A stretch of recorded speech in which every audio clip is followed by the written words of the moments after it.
Welcome to Today at Keeneland and a happy Sunday to you. Day 9 of the spring meet here in Lexington, Kentucky. And it looks like it's going to be a weird Kentucky weather day, doesn't it? I mean, we're supposed to get some heavy rain later on about 2 o'clock from 2 to 3. We'll get the weather forecast to you from WKYT in just a bit. By the way, Gabby and Scott with you. But right now it's sunny. It's sunny and actually a little warm. It is warm. And we did get a lot of rain overnight and even this morning. It was pouring rain this morning, and it looks like we're going to have some bad weather around the 1 o'clock hour. So we are off the turf and on the main track. The main track is sealed right now, sloppy and sealed. Sloppy and off the turf. A lot of scratches, a lot of changes to be made to your past performances, and we'll keep you up to date with that over the course of the day. You can also head over to Keeneland.com and get those scratches and changes and check out our full card selections in case you missed them. But today, a very important day, a very special day, as always, here at Keeneland Racecourse at this time of the year. It's Military Day at Keeneland, presented by a Marathon. All active and inactive members of the military and their families receive free general admission with a military ID at any gate. So we encourage you to come out. We're also going to have activities for active and inactive military members from 12 to 4 o'clock on the first floor north grandstand with free food, live music, children's activities, and more. So please come out and join us as we celebrate people that defend our freedom. Of course. And race 4 is kind of a fun race because all the horses in the race are going to have camouflage saddle towels. So that will be kind of fun to come down to the paddock and witness that too. But there's also the Grade 1 Gamble that's going on today. It's a big handicapping tournament, a betting challenge. It's a $3,000 buy-in today, Scott. There's 6 spots for the Breeders' Cup betting challenge and 10 spots for the NHC too. So it's $3,000 buy-in and $2,000 goes to the live bankroll. So that will be fun to kind of follow throughout the day as well. Yesterday, the patrons came out in droves. 34,527 joined us here at Keeneland Racecourse. That was up over 12,000 from last year in 2018. And if you joined us, you saw some first-class racing. We got a chance to see Bourbon Resolution take the Ben Ally. He looks like a horse who's on the improve for Ian Wilkes. Morticia, great to see her back in the winner's circle for Rusty Arnold as she took the Giants Causeway. And then Owendale, the son of Into Mischief, a breakout performance in the Stone Street Lexington. He's not going to have the points to get into the Derby, but perhaps he'll become a Preakness contender. Yeah, and talking about another twist of fate, too, I thought he had a good runner-up performance, Scott. Unfortunately, he was just kind of bogged down in between horses and couldn't get clear late. But he's going to stay here in Kentucky. He is now number 23 on the Derby leaderboard, so it's probably unlikely that he's going to draw into the Derby, but obviously he could potentially run in the Preakness Stakes. And not to forget, Rushing Fall. What a phenomenal performance we saw from her. And, you know, it was a huge performance for her because not only was she coming off of the layoff, but she was facing older mares for the first time, and she turned back a very talented Rimska like it was nothing. She's a legend now at Keeneland. Yeah. 4 for 4, all stakes wins, all graded stakes wins, and now a 2-time Grade 1 winner, the QE2, and now yesterday taking the Coolmore Jenny Wiley, and we look forward to seeing her hopefully back here in the fall in the Grade 1 First Lady to add to that ridiculous resume. So a fantastic day yesterday. Let's take a look, though, at the weather from our friends at WKYT. Good afternoon. Meteorologist Chris Johnson here in the First Alert Weather Center. We are tracking out a soggy day here at Keeneland Racetrack, and temperature-wise feels pretty good, but unfortunately we're holding on to the chance for more scattered showers, even some thunderstorms. Some of those thunderstorms could be on the strong to severe side, bringing the threats for some gusty winds. Damaging winds will be a possibility, and some hail along with that heavy rainfall. Otherwise, it feels pretty good. Enjoy your day, and good luck. All right, so bottom line, bring your rain gear if you're going to be joining us out here at Keeneland. But I have a feeling that it's just going to be a window, and then we're going to have kind of the conditions that we have right now. Yeah, so be prepared if you come out here. Bring an umbrella, bring your rain gear, but also dress on the warmer side because it is pretty warm today. It's kind of balmy. Yeah. Bring options. That's the key, I think, on. as far as the attire today here at Keeneland Racecourse. All right, we've done a lot of shifting and maneuvering after all the scratches and changes, so we do encourage you to revisit our picks, whether it be at Keeneland.com or if you download the Keeneland Race Day app, which to me is the easiest way to access these selections. And here they are. I think we're pretty well aligned throughout the day. Yeah, kind of 50-50. We agree. We don't agree in the first 2 races. We do agree in race 3 and 4. We're going to have the winner in race 3. We are. Why is that? Because there's 3 horses. Oh, in the yes. race. Well, you don't know. That Anything could could happen. Yeah. 3-horse fields can be a little bit Well, that's tricky what I mean. sometimes. We have the winner on the. Oh, on you the mean graphic. on the top Yeah. 3. Yeah. Okay, I get what you're saying. Let's But- move along. Okay. So those are our top selections for this Sunday. And today's feature race, it is race number 8 on this 9-race card. It is a race that was scheduled for the main track. It's an entry-level allowance race going 1 mile and 1/16. And we've seen some good horses coming out of these allowance races so far. Just one scratch. So we're scratched down to a field of 6. It's Let's Roll, who is out. And it is Support, the number 2 horse, who is the morning line favorites, was second to Out for a Spin, who won the Central Bank Ashland back last Saturday. So expect her to take a lot of money. But I'm going to go to the 3-horse Foxtail. This mare was entered yesterday. She was on the AE in a turf race. They didn't get a chance to go in. This was the backup plan, and I think it's actually going to turn out to be a better situation for you, for her rather, and for you if you're gambling on her. As we take you back to her last performance on February 15th, this was a period of time at Santa Anita where we were getting a lot of rain, so this race was taken off the turf. They left her in this race, and this was also part of a time where we saw a lot of the horses by Miz and Mast that were running off the screen on the off track. So I think that the track moves her up today, and that was a very strong performance against Starter Allowance Company. I don't think that this is too much of a step up, and we continue to see these Southern California horses do very, very well this meet. I'm going to keep going back to that well as long as they keep rolling them out there. So I'm heavy on the SoCal influence, especially with this race. 3-2-4 for me. I think Support will get overbet because of who she was beaten by last time out. Yeah, my only issue with Foxtail is that she beat a field of primarily turf horses because it was an off-the-turf race. That's so fair. She's going to have to go against quality dirt fillies today. The 4 Sarcosa is who I prefer here for trainer Brendan Walsh, who has had such an incredible meet thus far. He went back-to-back days with getting 2 wins, so 4 wins so far at the meet for trainer Brendan Walsh. Tyler Gaffleone aboard this 4-year-old filly today, and we'll take you back to her last race at Gulfstream Park. This was on the 28th of February when she did come off of the layoff at 1 mile and 1/16. And to me, she was just second best in this race, but it was a race in which both the top 2 finishers kind of had to make this sustained run coming down the stretch. You see the eventual winner, Barrier Island, just in front of her. I'm a little bit concerned that we saw Barrier Island come back to face Allowance Company yesterday, Scott, and I liked her in that race, and she ultimately finished 6th, excuse me. Right. So I wish she had performed better. I think I'm downgrading Sarcosa just a little bit, but I still think she's got the talent, and I think she can take a big step forward from that race last time out. And perhaps that's offset, the downgrading, because of the performance of Barrier Island yesterday based on her breeding. She's by Bernardini, tried and true off-track pedigree. His offspring strike at 19% when the track comes up wet, so maybe that moves him up. But let's find out more about Sarcosa, the number 4, through Tom Leach. Trainer Brendan Walsh with us. He has Ceremonial in one of the allowances late in the card today, the allowance feature. Let's talk a little bit about Ceremonial's last race in February down at Gulfstream, what you liked about it. I loved the run, Tom. She we've always liked this filly, and just went a little bit the wrong way towards the end of last year. Needed a little break, gave her a break. Came back, we were delighted with her comeback run, so we're hopeful today that she'll jump up there and get it done.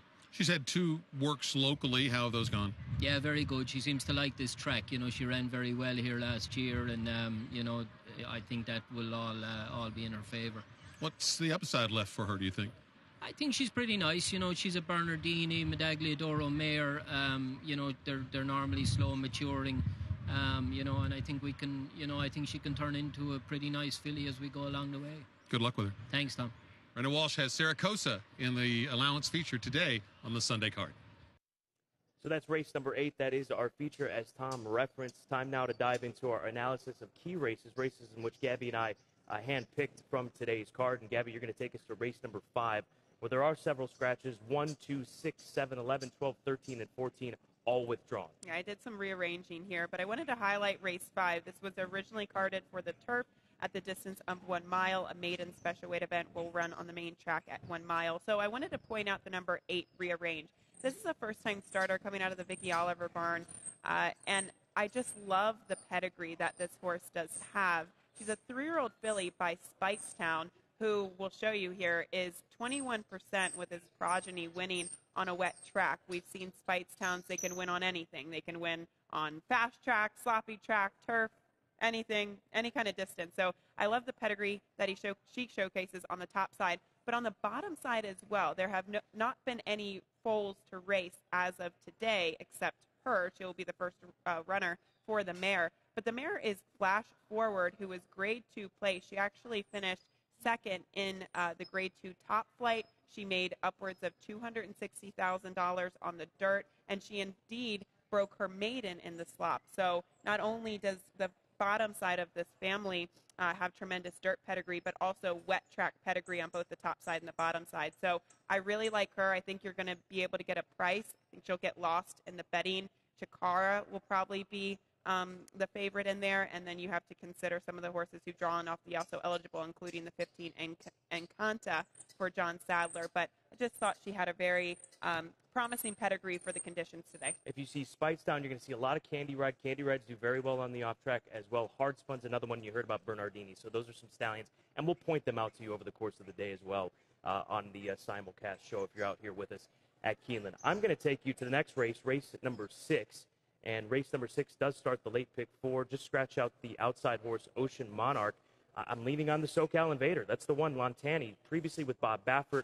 This horse wasn't overbet in the first 2, so I'm not surprised that he was unable to win there, because normally Baffert first-time starters and second-time starters just get absolutely hammered at the window, especially when you look at his debut when he was part of a 6-horse field. He was close to 5-1. That's as cold as a Baffert debut horse can be. But the class relief here today is so big. It's so tough to ignore. And let's roll back that April 29th race at Santa Anita where he flashed speed. And if he's able to flash speed here today, he's bred to get the distance. I think Lontani lays over this field, and he's out of an Empire Maker mare, so he's got top and bottom pedigree. Brad Cox, first time out of his barn, certainly encouraging numbers there. First time going a route of ground for the Brad Cox barn, 24%. And coming off the 11-month layup, I don't think will be an issue. This horse has been working steadily for a long time. So that run is good enough to win here today with Luis Saez in the saddle. Lontani for me in race number 6, which does kick off the late pick 4. He looks good, and sometimes we see horses who show speed and fade at a sprint distance actually do better going a distance of ground because they can settle and harness their speed a bit more. I definitely think he's the horse to beat, but I thought Sagan, the 2, and Bird Dog also were interesting there, but you know, he looks pretty strong in terms of the pick 4. Let's go to the last race, race number 9. Both Gabby and I are going to dive into this race. 2, 3, 4, 6, 7, 9, and 11 all taken out. So Watch Me Whip does get the opportunity as the main track only entrant. I like this race still because I think that there's a vulnerable favorite. Watch Me Whip will likely go off as the favorite because he, has gone against Grade 1 company in the Pennsylvania Derby, Grade 3 company in the Indiana Derby, but I don't think he has to win. So I look to the number 5, Personal Time, who was my top pick on the turf, and he's also going to be my top pick now off the turf for trainer Shug McGahee. We'll go back to his effort back at Aqueduct, and this was on the sloppy sealed track on the 16th of November. This day, he was in fact beaten by Allure, who's a pretty decent Chad Brown runner. And all considering, you see him kind of rallying from off of the pace. He couldn't quite catch Allure, who was 1-2, and got the jump on him coming down the stretch. He was covered from head to toe with mud, but he looks like a horse that should like the conditions of the track today if it is sloppy and sealed by the time we get to the 9th race. But I also think he's a different horse now, and I think he's a different horse at a distance of ground, Scott. You look at his races before, 7 furlongs, the 1-turn mile at Gulfstream, the mile at Aqueduct, 7/8 at Gulfstream. I think he woke up going a mile and an 8 last time out on the turf. I don't think it's so much the surface change that it was the longer distance because he found himself more forwardly placed. So I like him a little bit there in the last race to try to upset the favorite. I'm going to keep you in race number 9 and go to the number 8 horse, Create Again. And this is just basic handicapping, bottom line. He's run one time on an off track, and he ran off the screen. Let's show it. November of 2018. It was the 9th of November, and he's going to open up and win by 6.5 lengths, going a mile and an 8. Today, going a mile and a 16th shouldn't be an issue. And Create Again, I like this horse a lot, as a bird just took care of business right here on the set. So I appreciate that. It was bound to happen at some point in time, wasn't it, Gabby? It was bound to happen. And hopefully Gabby can get it together again. But this horse at 15-1 on the morning line should win this race today in the nightcap. 8, 12, 5. Nothing like live TV. No. It's Right? supposed to be lucky, right? It's supposed to be lucky. Okay. Everybody needs to go to the windows and bet every single one of Scott's. Especially Create Again. We're in the middle of handicapping race number 9. Best bet of the day, Create Again. Okay, what are we supposed Period. to do now? Clocker report. All right. We got one horse to focus in on. Race number 1, Repatriated Gem. On the 7th of April, worked a half a mile in 53-1. It's interesting. This shows up on the Clocker Wow. report. Only intended to stretch her legs, comes out of a tough maiden special weight debut. So race number 1 to number 2. That's the Clocker report. You'd imagine that probably shouldn't have been a published workout, Right. Yeah. Because it was on the slower side. So I guess it's interesting that they brought it up, but maybe that's a good thing. We'll see. Does anybody have a slingshot? Just asking. Nerf gun. You're a big Nerf gun I fan. would, yeah. That's probably more acceptable these days. Yeah. As far as multi-race exotics, early pick 5, late pick 4. Gabby always has the honors when it comes to the late pick 4, which starts in race number 6. Guide us through this ticket, Gabby. Okay.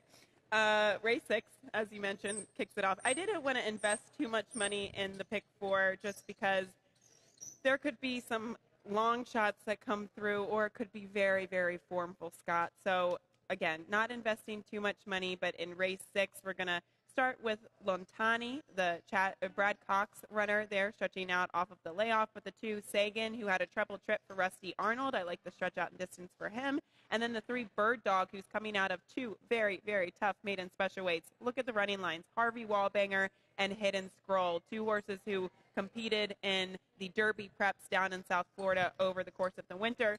In race 7, I will be using the 1, 5, and the 11. CC Ryder has never tried a wet track before, although he is definitely bred for it, excuse me. The 5, Face of Victory, looks to be the speed, and then the number 11, Rubus, I thought was the horse to beat in there. In race 8, 2, 3, and the 7. The 2, Support, I respect.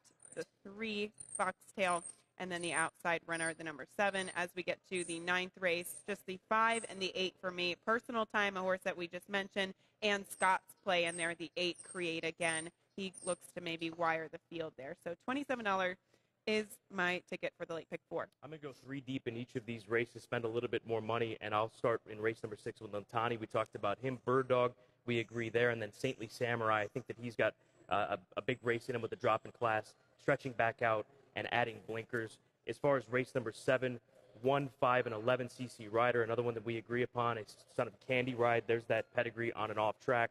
The number 5 horse, Face of Victory for Bob Hess Jr., who's already won a race here on the meet this week. Comes out of a strong race at Gulfstream, and I think that will suit the main track just fine. And then to the outside, the number 11 horse, Rubus, the main track only entrant who's run well on an off track, just 2 starts back at Fairgrounds. So 3 deep there. As far as the featured race, 2, 3, and 4, Support for Brad Cox.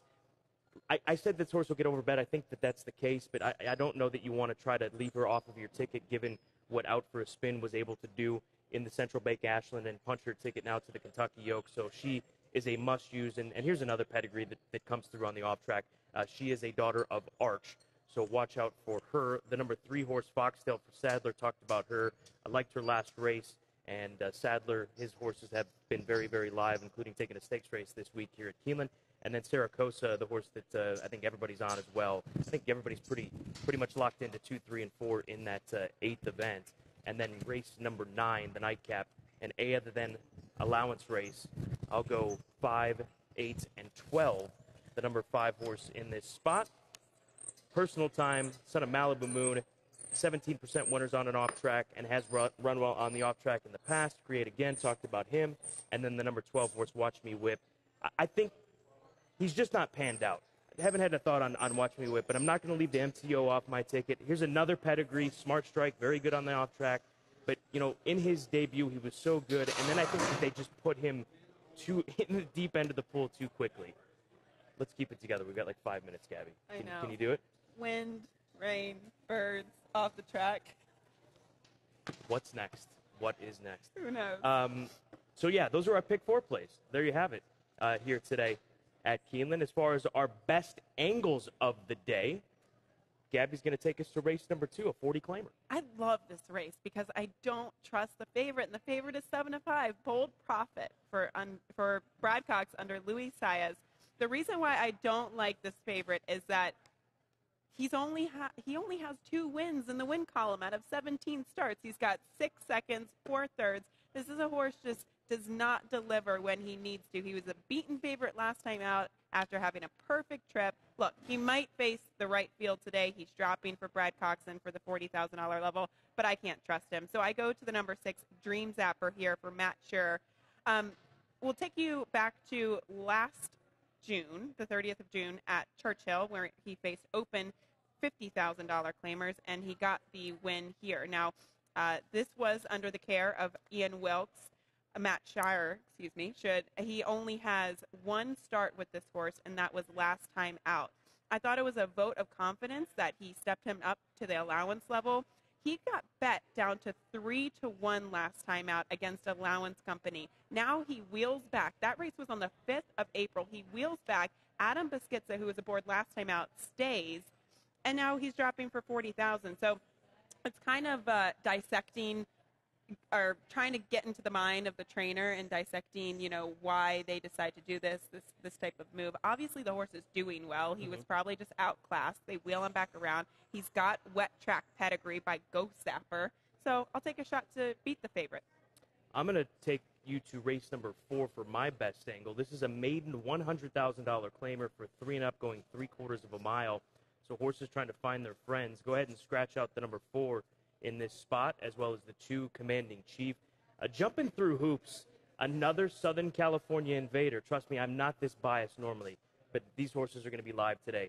He ran, first time out, he showed speed going 6.5 furlongs on opening day at Santa Anita. Was beaten by a horse named Big Scott Daddy, ridden by Mike Smith, trained by Mike Pipey. Pipey rarely wins first time out. So that was a strong race, a strong horse, and he ended up fading to finish 8th. And then in his subsequent start at Santa Anita, on a good track, going 3/4, he flashed speed again with Paco Lopez in the saddle, and he ran into Desmond, a horse for Bob Baffert that is one of the better-looking horses that you'll see, I promise you, the next time he comes around, and I think he's going to turn into a one-turn beast for Bob Baffert here in 2019. But this race, with Desmond in it and being beaten by Desmond, you can't hold it against him.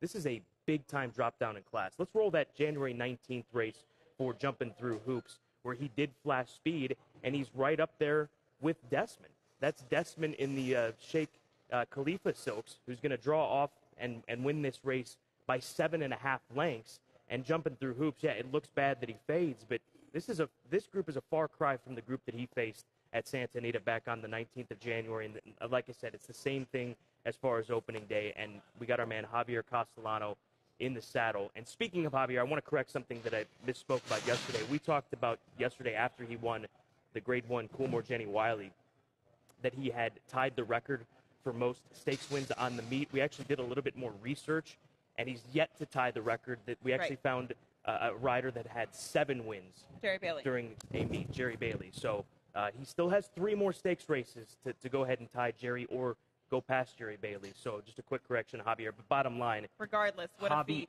is rolling right now. He's, is he 60% right now? He might be 60%.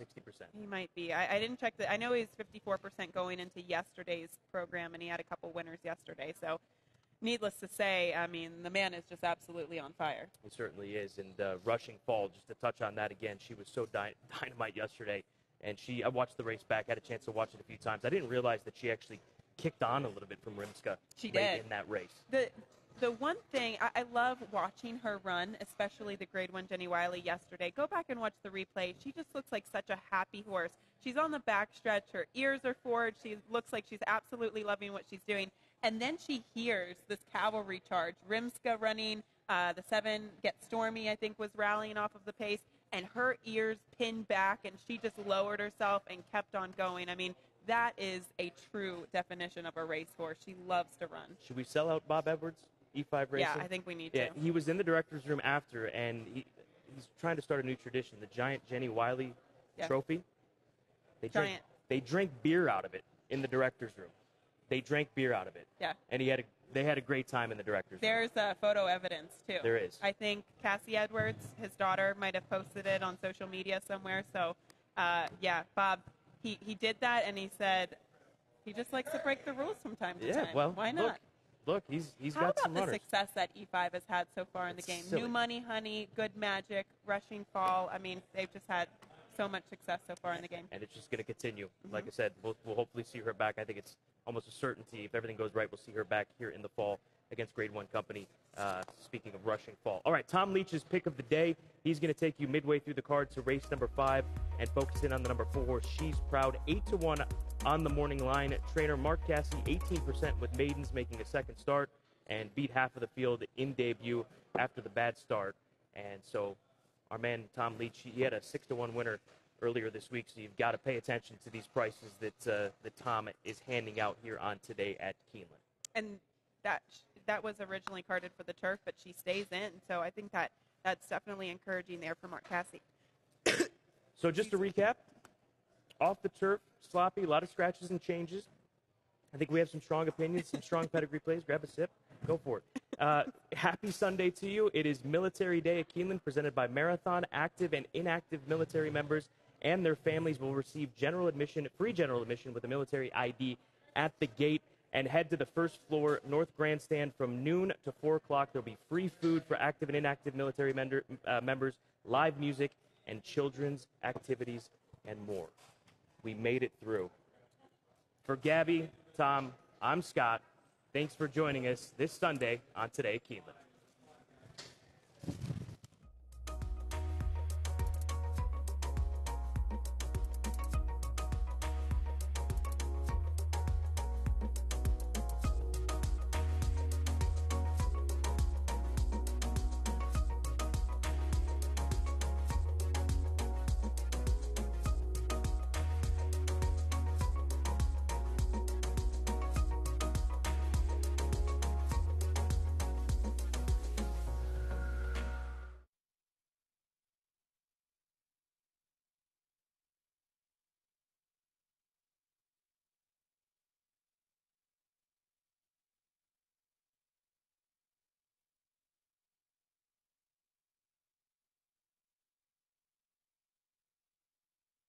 My king, I have discovered something called a preservative. We can put it in Bud Light and make it last forever. Wait, why would I want it to last forever if I'm gonna drink it now? Start again. Imagine you wanted to wait a year. A year? It won't be cold in a year. Are you all right? Okay. I could be dead in a year, right? Yes, my king, you'll definitely be dead in a year. Maybe sooner. Thank you. I think I'll drink it now. Year-old beer. It's madness. Bud Light. No corn syrup, no preservatives, and no artificial flavors. We're here at Toyota Motor Manufacturer in Kentucky. This is Toyota's largest manufacturing facility in the world. Let's go take a look. Come on. Toyota has invested over $8 billion in this plant alone, producing over 11 million vehicles. It's all part of Toyota's commitment to the beautiful state of Kentucky. Helping to create jobs for nearly 25,000 people. You gotta love that. Toyota Camry, built in the USA. Toyota, let's go places.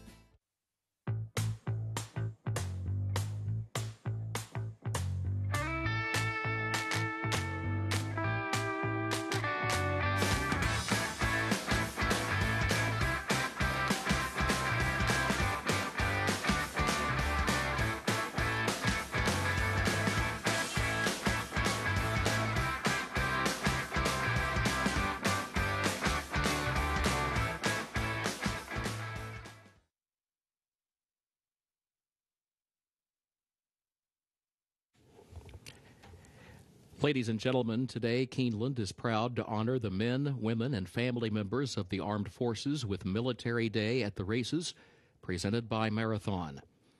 Keeneland salutes these brave soldiers and their families for the many sacrifices they have made for our country.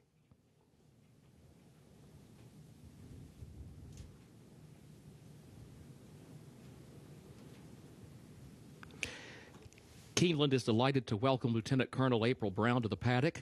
Lieutenant Colonel Brown has 28-plus years of military service and serves as the Equal Opportunity, Diversity, and Inclusion Advisor for the Kentucky Army National Guard. She is a retired police sergeant from Lexington Division of Police with 21 years of service. Please rise for our national anthem and presentation of colors from the University of Kentucky ROTC.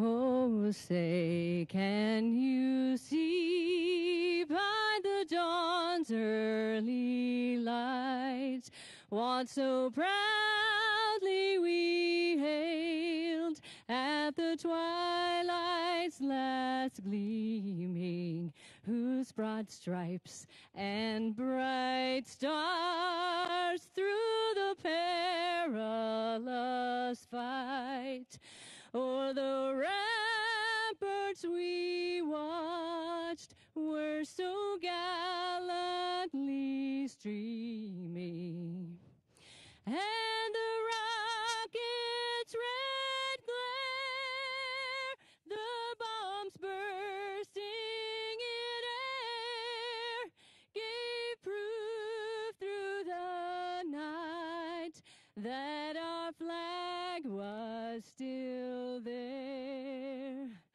Oh, say, does that star-spangled banner yet wave o'er the land of the free and the home of the brave?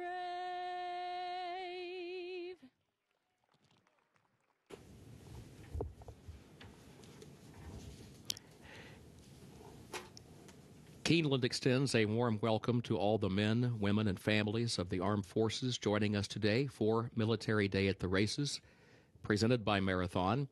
Military families can join us in the Family Zone, located on the first floor of the North Grandstand. Enjoy free food and children's activities from now until 4 p.m. Today, military